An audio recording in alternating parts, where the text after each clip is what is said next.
pourquoi le Ouija, l'écriture automatique ou les formes de communication diverses avec l'au-delà est dangereuse?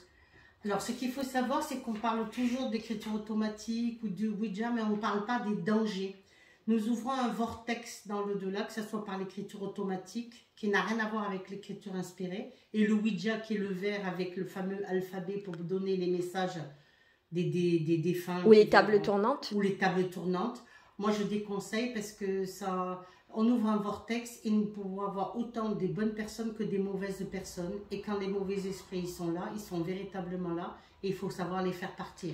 Alors, quand on ouvre ce vortex, c'est rarement c'est pas les purs esprits qui viennent. Non, pas forcément. Mais ils viennent pas par ce canal. Non. Ils peuvent venir par les rêves. Les morts viennent par les bruits, par les odeurs, par les rêves, par les manifestations d'objets. Mais pas forcément obligés de pratiquer ce qu'on appelle l'écriture automatique. Ou le Ouija. Mais ce que je veux dire, c'est que les purs esprits comme les saints, les grands maîtres spirituels ne passeront jamais par ce canal. Non, en principe, ils ne passent pas par ce canal-là. Parce que ce sont les esprits farceurs qui se font passer pour eux, c'est ça? Voilà. Les esprits farceurs peuvent prendre ce qu'on appelle ou l'apparence ou les messages pour donner des faux messages et vous vous faites induire en erreur. Et aussi, les esprits frappeurs, les esprits agressifs et tout ça passent par ce canal. Tout à fait. Et s'ils ne nous attaquent pas nous, ils peuvent attaquer nos proches. Nos proches, c'est-à-dire la famille. Si vous avez un mari, votre mari. Si vous avez une femme, votre femme. Si vous avez vos enfants. Si on ne peut pas vous toucher à vous directement, on touchera vos proches. Et aussi le matériel à côté. Et le matériel à côté. Et les personnes qui sont plus sensibles. Les personnes qui seront certainement le plus sensibles et qui ressentiront le plus de choses.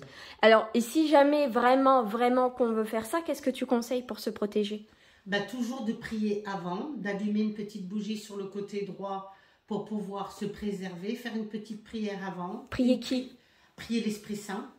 Et Saint-Michel aussi. Prier Saint-Michel aussi pour se protéger. Votre ange gardien, vous pouvez prier. Et ensuite, vous pouvez prier après pour remercier les entités qui seront venues vous voir, les défunts qui seront venus vous voir. Mais c'est vraiment quelque chose que tu déconseilles, hein?